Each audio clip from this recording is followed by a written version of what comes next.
I was born in Moscow, but I remember nothing of that time.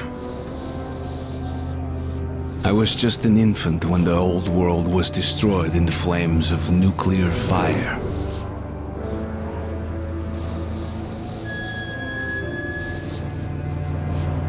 I, along with 40,000 others, were saved by retreating to the metro stations deep under the city. Now, 20 years have passed, and going up into the embrace of an endless winter was left to a few brave souls.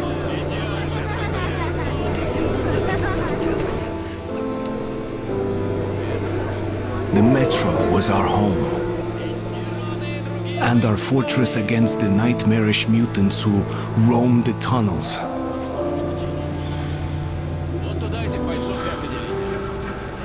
Still, we never gave up hope that we would return to the surface. But one day, a new threat appeared, and we found ourselves in a war to determine the very existence of our species.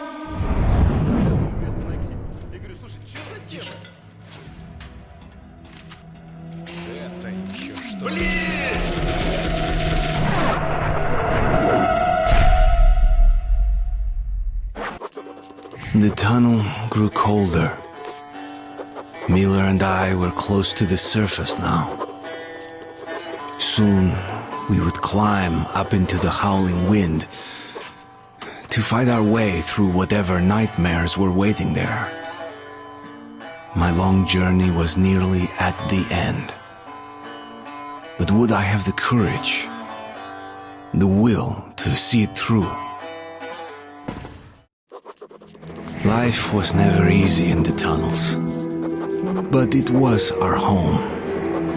There was comfort in its routines, in seeing the same people day after day. But since the mutant attacks had escalated, fear ruled the station. I had just turned 20 and could never have imagined what would follow on the morning that my stepfather's friend Hunter arrived at the barricade. Hunter did not return. It wouldn't be easy to find an excuse to leave the station and travel to Polis, but I had given my word.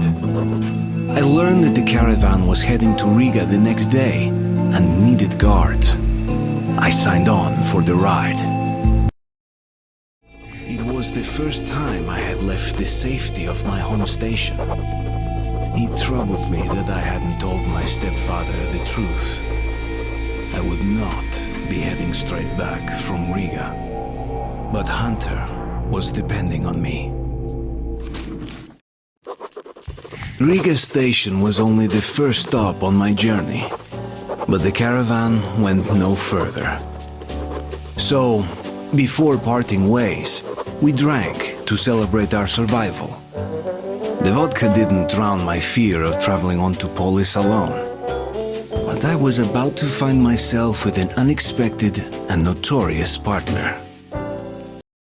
As I entered the abandoned tunnel with Bourbon, I wondered if I'd been wrong to trust him. But the station gates were still sealed, and there was no telling when I'd have another chance to leave Riga. I'd never seen a market like this. You could buy almost anything. But Bourbon owed money to the Hansa sentries and was anxious to leave.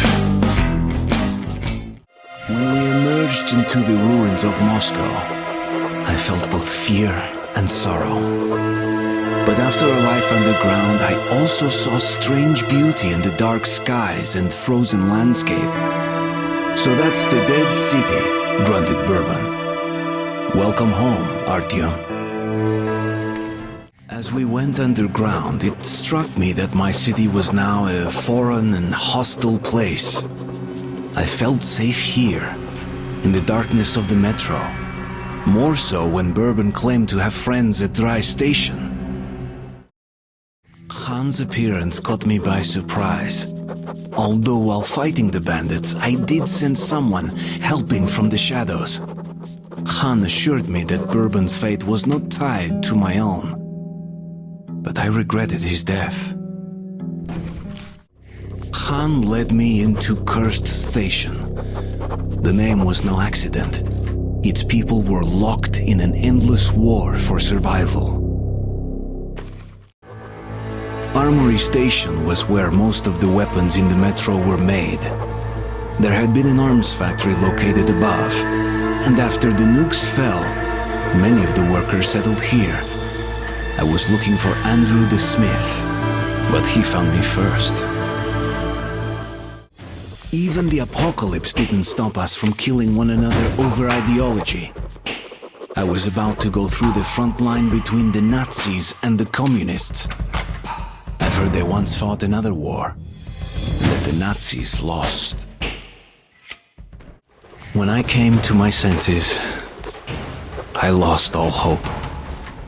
Nazi prisoners were used for slave labor or target practice. After our firefight with the Nazi trolleys, it seemed we would have an easy road ahead. Once again, I was wrong. After Pavel's death, I was on my own. Somehow I had to reach Black Station. Ullman would meet me there and take me to Polis. I went up again, to the gloomy charm of post-apocalyptic Moscow. I was warned in Hull Station about a new squad of Nazi rangers on the surface. But I meant to fulfill the last wish of the dead commander and send his message to Polis. It was clear that Black Station was occupied by fascists, but Ullman had said he'd wait for me there. I had to risk it. It's hard to describe my feelings at that moment. Exhausted, yes, but joyful. I had made it. Once I delivered Hunter's message, the rescue of my home station could be decided by those stronger and wiser than I, and my task would be over. The Council's decision shocked me, but Miller's plan gave me hope. Once more, I climbed up to the bones of Moscow to search for the secret of D6 and a way to awaken the horde of missiles. I was alone again, and soon I would look into the eyes of fear, literally.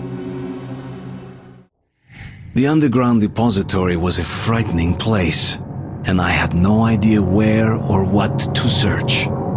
But I refused to think that all my efforts would come to nothing. I had found the D6 documents, but Miller had not yet returned. Without his help, I wasn't certain I could get out of the library alive. But everything depended on it. Dark tunnel, wheel rattle, and the smell of death. That's how our journey to D6 began. But our goal seemed closer now. The chaos of the tunnel was locked away behind the airlock gates. They seemed invulnerable, and at that moment, so did my comrades. We were close to D6 now. It was hard to believe that we'd found the legendary command center. But was it worth so many lives? Soon, we would know the answer. Miller and I left the train, then climbed up the tunnel to the Korolev Performance Hall. We were close to Ostankino Tower now. In the frozen streets, we joined the other rangers in the furious battle that began my story.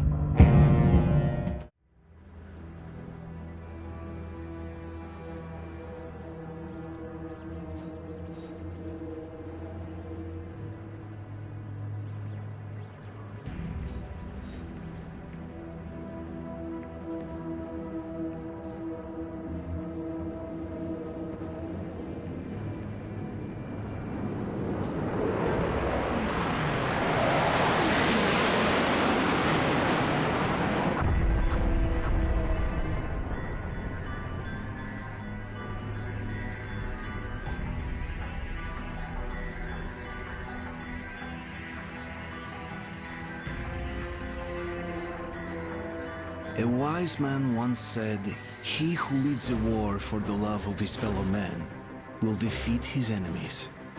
I led my war protecting my family and friends, protecting my home, the metro. We had won. But to this day, I wonder, when we burned the Dark Ones from the face of the earth, was something lost as well?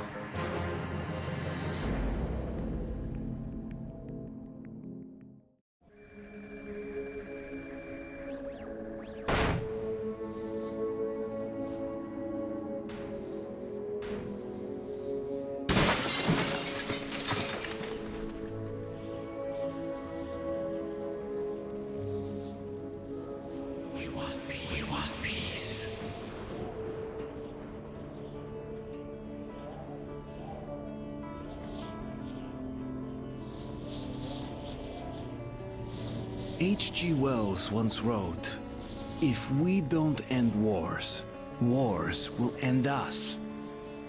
And somehow, I stopped my war.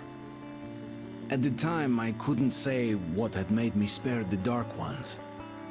But I came to realize that the strange visions that haunted my journey were their attempts to reach out to us. I don't know if I was the first to communicate with them, but I will not be the last. They are among us now. And the future, our future, stretches before us like an endless metro tunnel. When asked how it all started, I always tell that it all began that day when we went to Botanical Gardens. We, meaning yours truly, and two of my friends. Whose idea was it to visit the abandoned station? Who persuaded the others to go? I always tell them that I don't remember. I always lie. It is a safe lie, or there is no way to ascertain the truth. Both Vitaly and Eugene are dead now. The massive airlock doors shrugged and opened with a grinding sound, opening a road to hell for us, and a road into the metro for the demons. But in fact, it all started that day, when Mother said we should take a walk in the Botanical Gardens, and go there by metro. I remember how we took a short escalator to the surface, how we exited a spacious glass pavilion, and saw a street buried in green. I remember the smoke clouds moving across the limitless sky, and soft, cool wind on my face. Mother bought me an ice cream. That was the last time I tasted it. That day, humanity was executed. The righteous and the sinful were called to be rendered according to their deeds. And we hid from God's sight in the metro, and we were saved from his wrath. And he apparently decided that flushing us out wasn't worth the trouble. Then he went about his business, or perhaps died, while we stayed on this used up and discarded earth and continued just going with it, going nowhere. I remember so many random, unnecessary things, yet I don't remember the most important one. My mother's face. She died very soon after the war started. All that remains of her is that day in the gardens. How I wished I could recall her face. The way she looked at me. The way she whispered that I have nothing to fear. I'd sell my soul just to recall that. I'd do that any day, any time.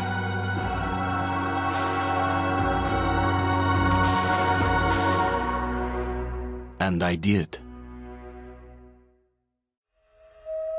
The Dark Ones came much later, from the garden's direction. The Dark Ones, huge, towering a full head over the highest man. Nightmarish creatures, creepy as a man turned inside out. Monsters born to destroy us. The word was they were incredibly strong and unnaturally evil. that with bare paws they could tear armed men apart. That's all lies. Truth is even scarier. Just a year ago, I stood on top of the TV tower and saw missiles rain on the botanical gardens, turning the flesh into ashes, smelting metal and glass. Nobody and nothing could survive that inferno. Yet Khan did find a Dark One there. Now my mission is to find and eliminate it. To finish what I started. The creature I met in the burnt-out remains of the gardens looks like a Dark One. And it was able to enter my mind, dragging the innermost out of me. But it was also just a baby. And I am sure that it recognized me and got scared. It also left me knocked out for some time. Just enough for me to get captured. My escape from the Nazi prison could be entitled, "The enemy of my enemy is my friend." This friend's name is Pavel. He led a red recon team wiped out by the Nazis. I never liked communists much, but Pavel acted like a real hero. We pulled off the impossible. Now I have to inform the Order that the Dark One is missing, which means to acknowledge that I've failed my mission. But now, when he's down in the metro, I won't be able to find him alone. I have to get to the nearest neutral station and then to Polis, the Order's HQ. Pavel will show me the way. Pavel's almost certainly going to hang. Who knows what would have happened to me had he not released me? Red, blue, yellow, what difference does that make? He risked his life for me. You don't get that much in the metro. I can't just walk away on him. I dragged Pavel out of the noose, and he says he's going to take me as close to Polis as possible. Then I'll contact the Order and report on everything that has happened. The path to the legendary theater lies through the catacombs. I've never been here before, and without my new friend, I'd probably be completely lost. I hope he knows the way. We're almost at the theater now. The metro entrance should be pretty close. But however small the distance is, we'll have to cover it on the surface. And there, every step you take could well be your last. Our short visit to dead Moscow, the phantom of the past, is over. Pavel and I helped each other out again and are returning down to the metro as real partners now. You can't survive the wastelands any other way. But now ahead of us lies a populated station, the theater. It's very close to Polis. If Pavel manages to lead me through the red line guard posts, I'll be home in less than an hour. That was so stupid of me. I bought that talk of friendship, the stupid musketeer saying, "Just you wait, I will get even." I wonder though, why did Pavel go through the trouble of trapping me? Now I am in a real spider-infested catacombs, where the General Secretary Moskvin does not look like the head spider. That title clearly belongs to General Korbut. I sure would like to know what's on his mind. What did Lesnitsky bring him from D6? What's going to destroy the enemies of the revolution? Only questions and no answers. The only thing that is clear, Pavel has information on the Dark One, which makes him my current target. I was able to send a report back to the Order via my old acquaintance, Andrew the blacksmith. At least Miller will know that I am alive, that I haven't completed the mission, but haven't resigned from it either. Pavel's group is advancing towards Tretikovskaya, also known as Venice. They have a few hours lead on me and are moving via frequently used tunnels. But I will catch up. I can't afford not to. The snow on the surface starts melting. The familiar rail cars are now joined with boats and fishermen. One of them appeared just in the nick of time. Soon we'll be docked at Venice. Pavel is most probably already there. The subterranean Venice, an island on the dark waters of underground rivers. You always hear rough stories circulating about this place. I hear it is all one huge den of thieves. But there is something I know for sure. Pavel reached Venice, and if I'm not late, he's still here. Finding the Dark One is still my main mission. But now I see I must also uncover Corbett's plans so that I can warn the Order about them. If I'm lucky, our people will be waiting for me at the outpost in the abandoned church. I will tell them everything I know about Pavel, about a test of some kind they're going to conduct, and will continue my way to Oktoberskaya. The Dark One is there. I made quite a lot of noise pushing through the marshes. If there really are our people in the church, I will soon meet them. For some reason, I was genuinely glad to see Anna, my pain-in-the-ass partner. She finally stopped those wicked jokes of hers. Looks like she's ashamed of having left her partner at the battlefield. All the roads lead to Oktoberskaya. The Dark One is there. Anna is there now too. In the hands of my enemies. The hands of the traitor, Lesnitsky. The pieces of the puzzle are falling together. And the big picture is horrifying and unbelievable. I will tell the others about this. But I still can't make myself believe it. The Reds have infected Oktoberskaya, a peaceful station denizens of which never suspected anything, with an unknown deadly virus. And then their mop-up squads entered it under the pretense of saving the station from the epidemic, and eliminated everyone they could.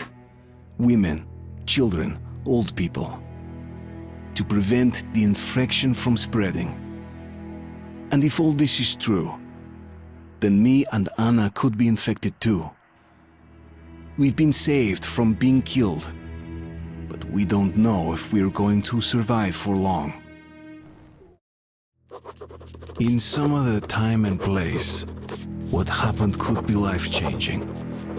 But there is no time but present, and no place but the metro for us. And we must do everything we can to save it. I have to hurry and catch up with the Dark One.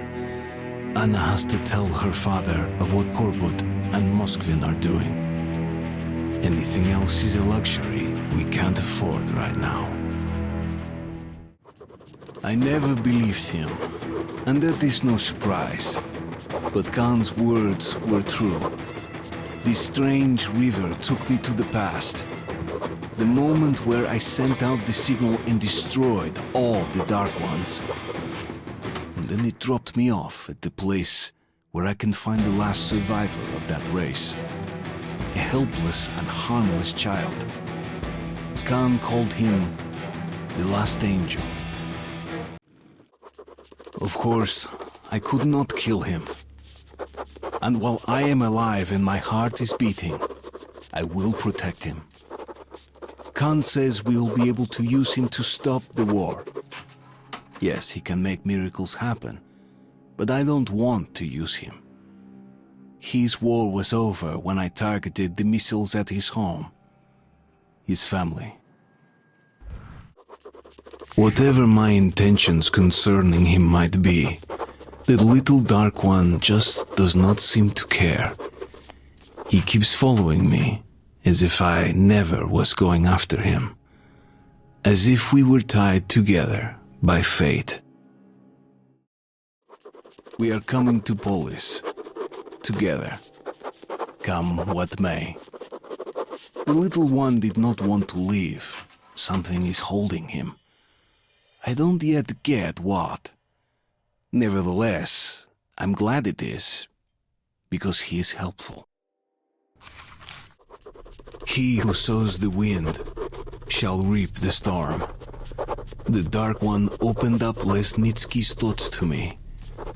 I know all their plans. I know Pavel is going to be at the Red Square, and that's where I have to face him, before going to Polis. A peace conference is being held there. Laughable. The war has already started. It won't stop while there's a person alive in Metro. All trying to stop it could just as well try and stop a tornado with their bare hands. But I still have to try.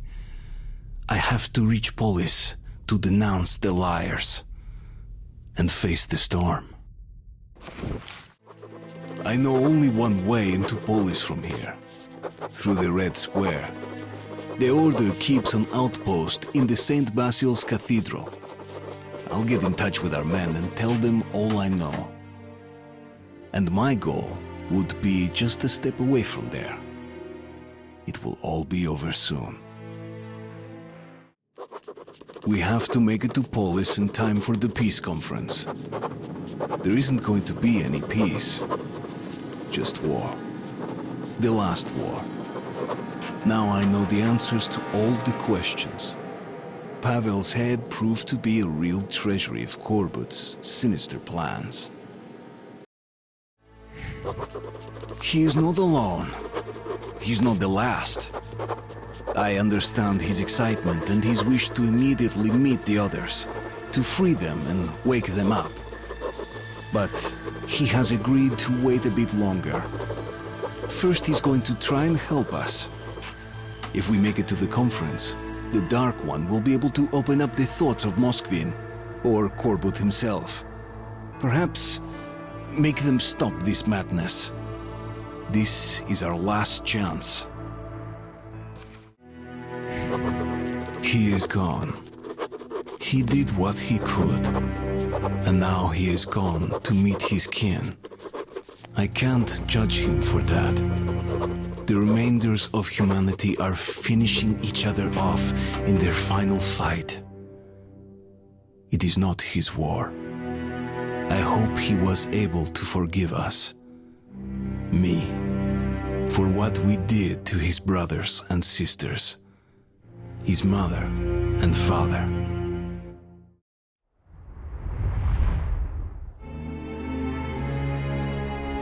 Ullman died, like most of the Spartans. Miller survived and is now in charge of police guards, even though he's confined to a wheelchair. And Khan just disappeared.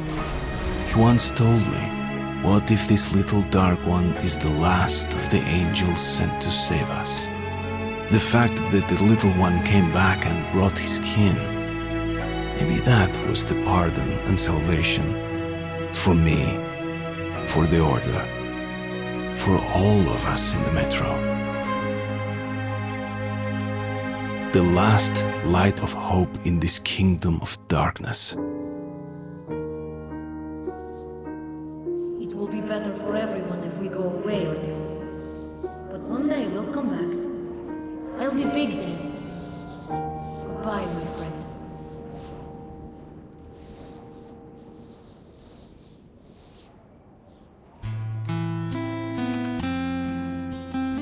The Dark Ones are gone. But I know we will meet again.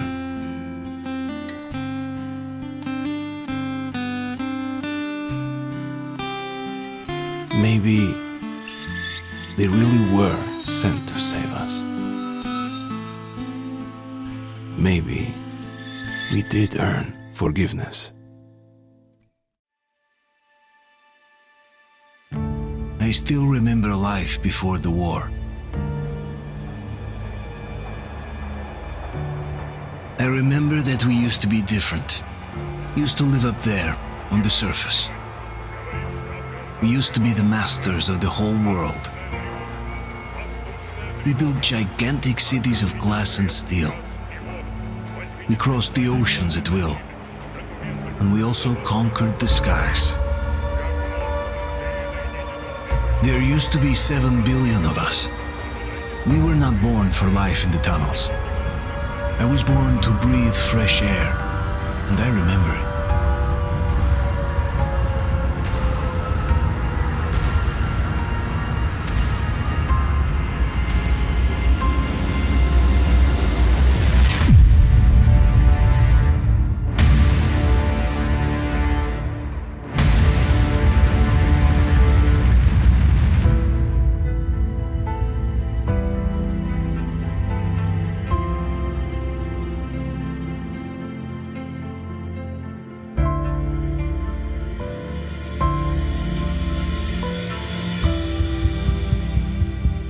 The 7 billion were wiped out by the last war.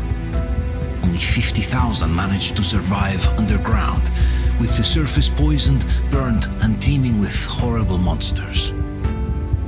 One day the radiation on the surface might subside, and our grandchildren or their grandchildren might be able to return there. At least that's what my brothers in arms from the Order believe. Basically, there was no hope for us right off the start.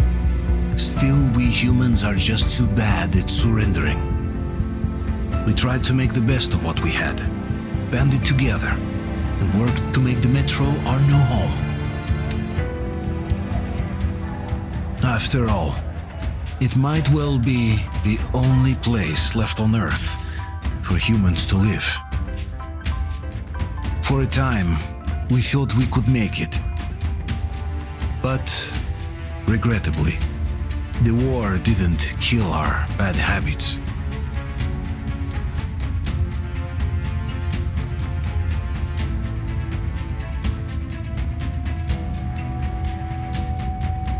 In the relative safety of the tunnels, corruption festered. And when danger came from above the ground, only a few of us stood against it, our numbers dwindling by the day.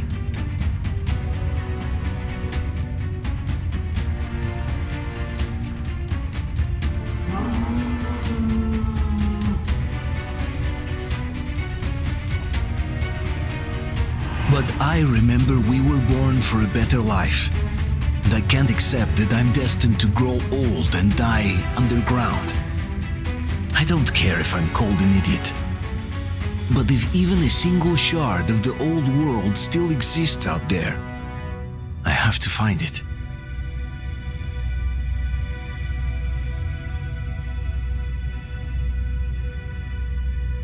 Between endless years of hopeless existence and even a single moment of hope, I must choose hope. I must find that signal.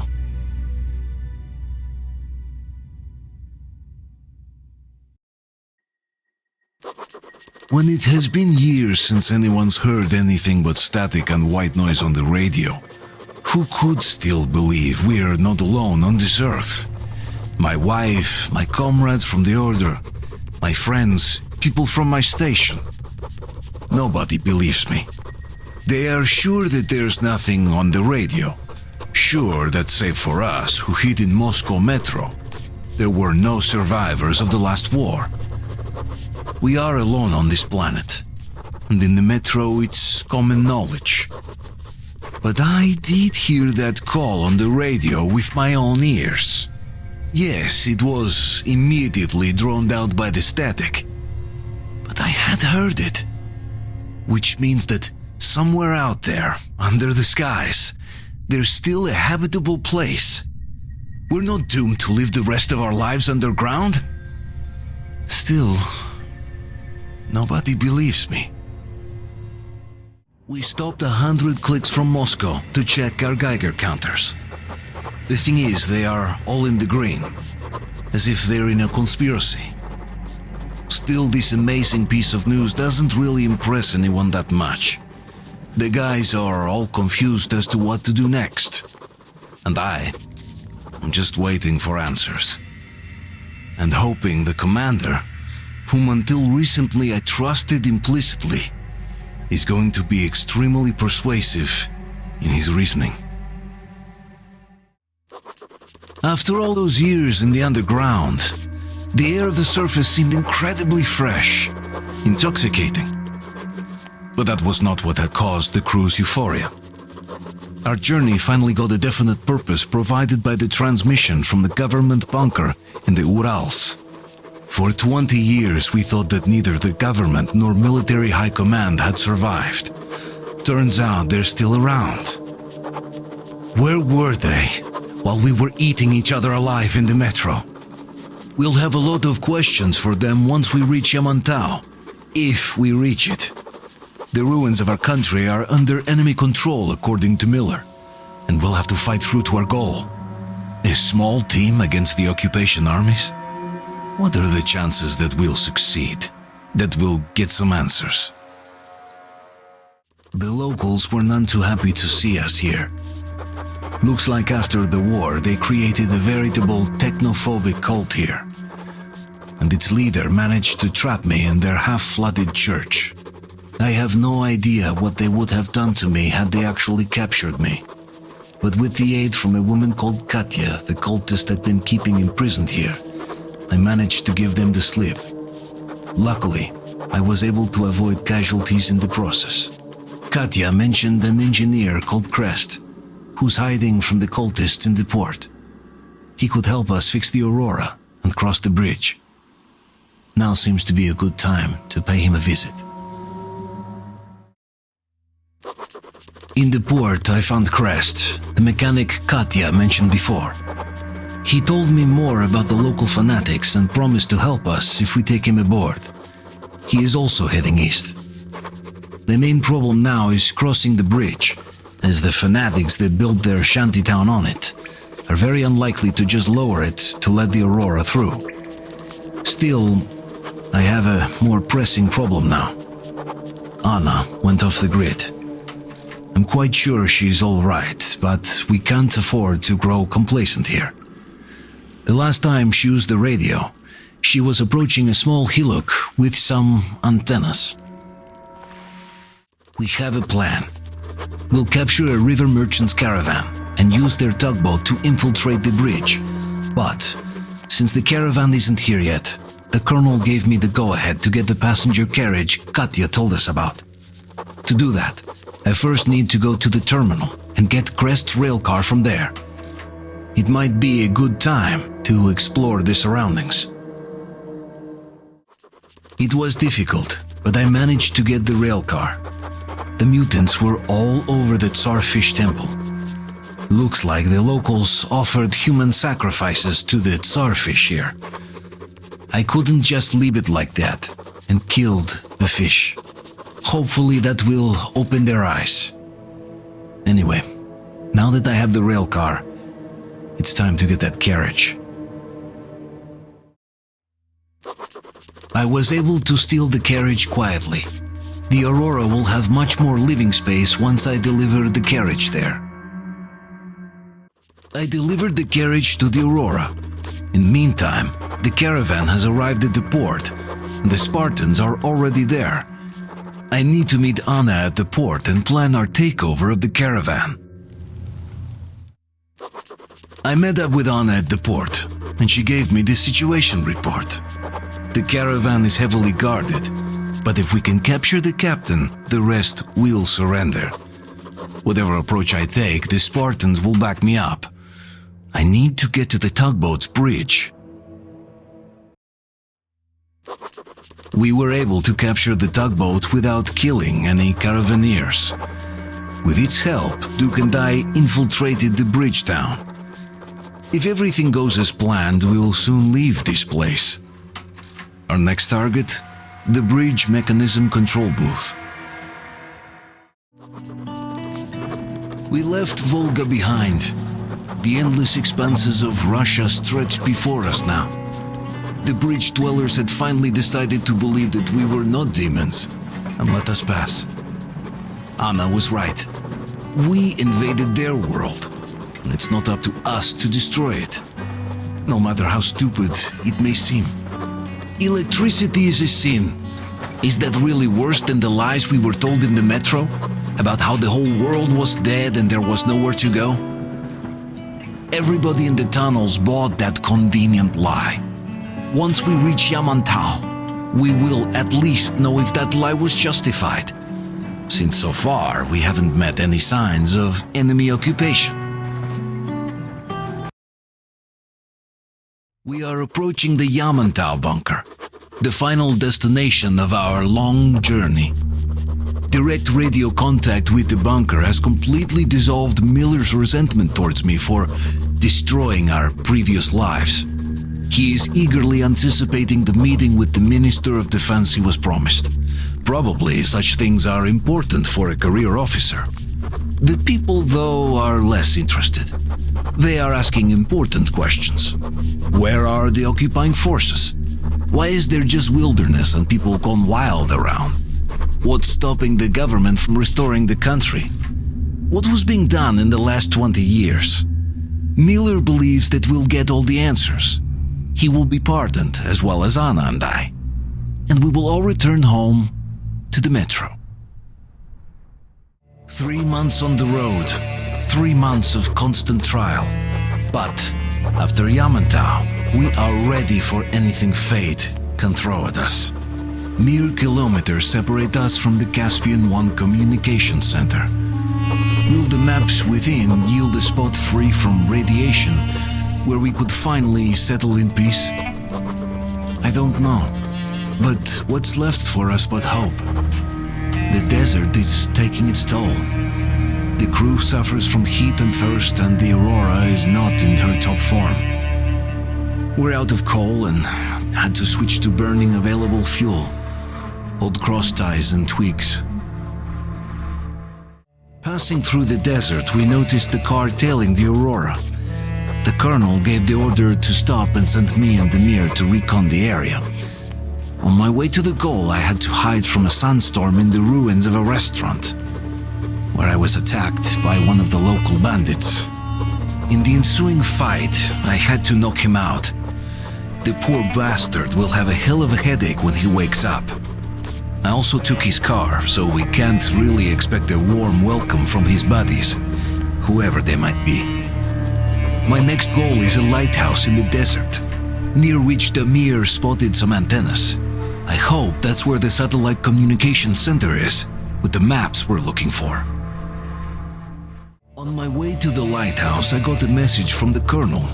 A lady named Gül got in contact with us and offered to show the way into the communication center if we help her fight off the local bandits besieging her home. Looks like we won't be able to stay out of local conflicts after all. We're too close to our goal to miss such a chance. So I'm on my way to save that damsel in distress.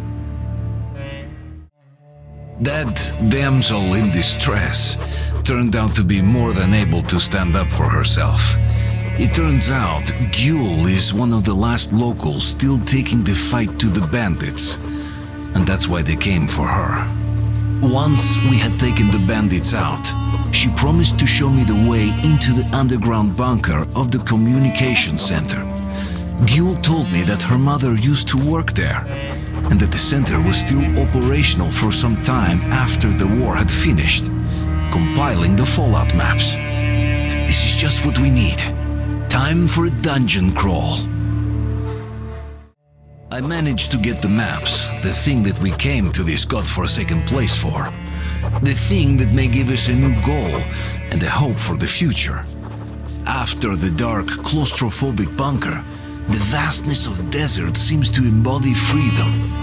I must deliver the maps to the Aurora, but I don't think anyone will mind if I take a few detours along the way. This desert seems to hold many secrets worth uncovering. I delivered the maps to the base. Decoding them will take time, so it's too early to choose our next destination yet. Besides, we have more pressing issues right now. Most of the crew members are down due to heat and dehydration, and the Aurora needs a lot of fuel and water to move. The local kingpin, the Baron, has it all, but he's none too eager to share. Considering our desperate situation and our past experience negotiating with the bandits, the Colonel decided to take what we need by force. Damir is already out scouting their main water source, where we can steal a full Bowser truck from. I am supposed to meet him near the location. I met up with Damir at the entrance to the deserted cave town Gyul told him about. Now we must pass through the caves and find the tunnel leading to the water spring itself. Damir dreamt of finding something about his parents and relatives, seeing how his people lived. I'm afraid that what we are about to see will only disappoint him. While Damir and I were busy with the water Bowser, the Baron's forces attacked the Aurora. We must stop them. Even having repelled the Baron's attack, we're still stuck in this desert until we get enough fuel. So while the others are preparing the Aurora for departure, me, Gyul and Damir must sneak into the oil terminal and steal a railway tank full of fuel. We must open the gate from the inside, so that our guys could hook the tank to the rail car and roll it out before any of the Baron's men notice them. Gyul and Damir are going to be waiting for me near the terminal. The plan went south. When the Baron learned of our presence, he blocked the gate, and now it can only be opened from atop the tower. Luckily, the Baron is not in a hurry to kill us. Quite the opposite. He invited me to come up to his penthouse, on the condition that I lower my gun. He has some kind of an offer. I really have no choice, but would still like to know what kind of trap I'm walking into. I'd ask Gyul, but she just vanished. I guess I'll have to improvise. Fanatics on the banks of Volca, cannibals in the mountain bunker, slavers on the shores of the dried-out sea. How many monsters has the war given rise to? Or perhaps were they always there, and the war simply gave them a chance to show themselves and now we're stuck with them forever? Regardless, we can't afford to lose hope. We are getting ever closer to our dream, finding a place where we could live, free from radiation and mutants. The maps we recovered in the desert have provided us with several promising options, and now the crew members are excitedly waiting for the Colonel's decision on where the Aurora should go next. Currently, though, the train is calmly rolling eastward. The crew rests, and Stepan proposed to Katya. It was a proposal she couldn't refuse. I can't say I've ever been religious, but right now I'm begging all gods, please, watch over Anna and make the valley cure her of her affliction. In the meantime, Alyosha and I are on a recon mission. We have no idea of what is waiting for us there, though Alyosha seems convinced that there are going to be crowds of women eagerly anticipating his arrival. If that turns out to be the case, then I have the best companion possible for this mission. I ran into some locals in the ruins of a children's summer camp. Looks like they're not too fond of tourists. So that's what she meant when she said I should stay out of sight. Still, I must reach the dam. My radio got drenched and I couldn't return the calls from the Aurora. Anna is worried. I should visit the church on the way. It's a notable landmark. Alyosha might be waiting for me there. In the forest, I got caught in a trap set by the locals. They are a weird bunch. Look like overgrown kids too immersed in a game or something. I guess the war caught them in the local camp, but they managed to survive despite the attacks from bandits and mutants. Had the giant bear not chased them away, they'd probably have ruined my day completely. It seems that the valley dwellers are divided into two factions. They call each other the Pirates and the pioneers. Both camps similarly respect the word of some teacher, but seem to differ in its interpretation. The pirates are more aggressive, while the pioneers more isolationist. Checking the church was a good idea. Now I know that Alyosha is alive. I still can't call the Aurora, but at least I know they intend to rendezvous with us at the dam. There is some really bad news though. Anna has gotten worse. I must hurry back to her. Thanks to this schism between the locals, Alyosha was able to escape from their camp. He's going to wait for me at the dam, but in order to reach it, I'll have to find my way through a formidable fort, built and manned by the pirates to protect the inland camps from mutant attacks, and then cross a radioactive swamp teeming with mutated beasts. Life in this valley is far from the pastoral picture I had painted for myself. The dam seems to be one stretch of a hand away now. I must make haste. I doubt the Aurora will be able to wait for long. We all remained silent while the Aurora was running along the poisoned sea held at bay by the dam. We believed we'd be back. Now, having seen the sword of Damocles hanging over the valley, we knew it was not meant to be. Alyosha is especially worried. His old guy's there. Perhaps he will be able to warn her via radio and save the people there. What happens next? I have no idea. I am ready for anything. Anything but one thing. Anna, please hold on.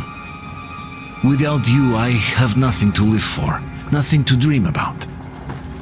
Doubly so, since if not for that dream of mine, you'd be all right now.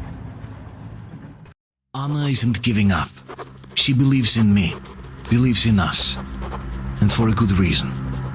Thousands of kilometers of track behind us, we are finally approaching Novosibirsk, a dead city concealing her hope for life, the medicine that could save her, somewhere in its cold, irradiated heart. A year ago, we left the poisoned ruins of Moscow, and now we are about to enter another city stiff in the murderous embrace of winter and radiation. Will we ever find somewhere to live on the surface? Maybe. But for now, we're returning back into the bowels of Metro. Back to save Anna. It's all decided, all said.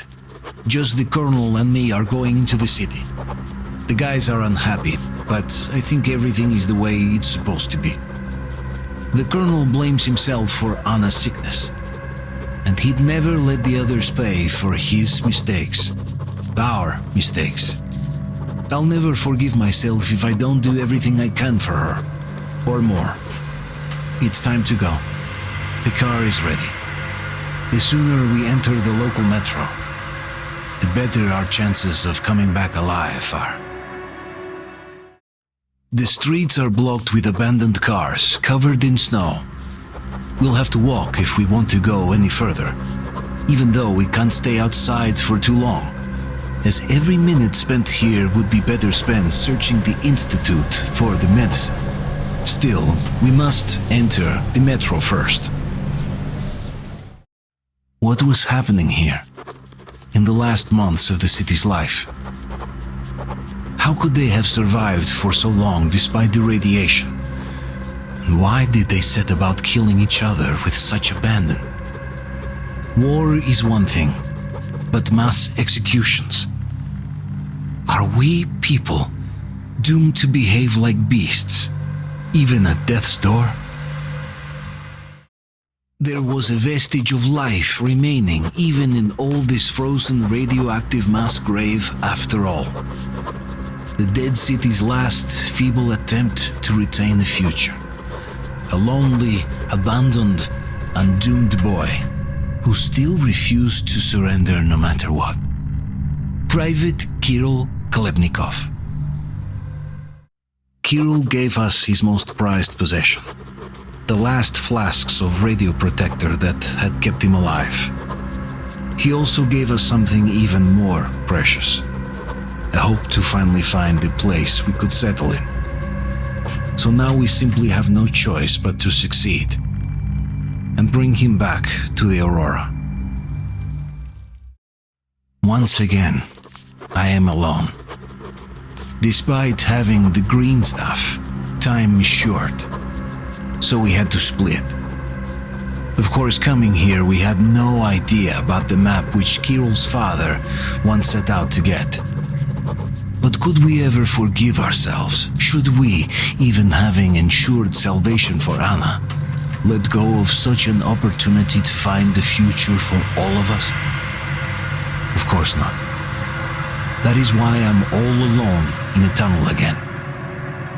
Not that it's something new for me. I'm at the goal. Neither the Institute, with its miles-long labyrinth of corridors and rooms, nor the ghosts, mutants, or radiation will ever stop me. Anna's only chance of survival is there, and I will grab that chance, even if I have to pass every circle of hell. I knew that Colonel would find that map and come for me. But I never expected him to give me his dose of radio protector.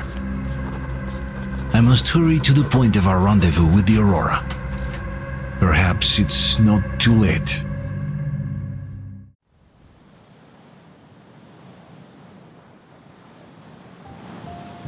We found the place I saw in my dream.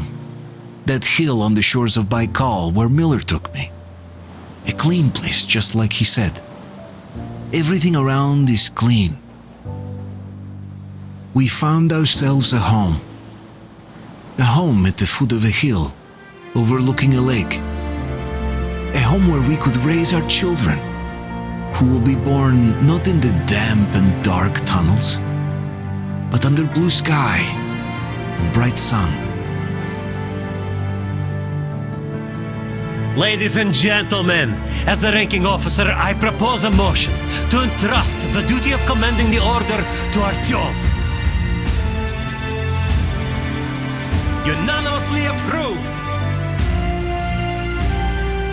So, what would your orders be, sir?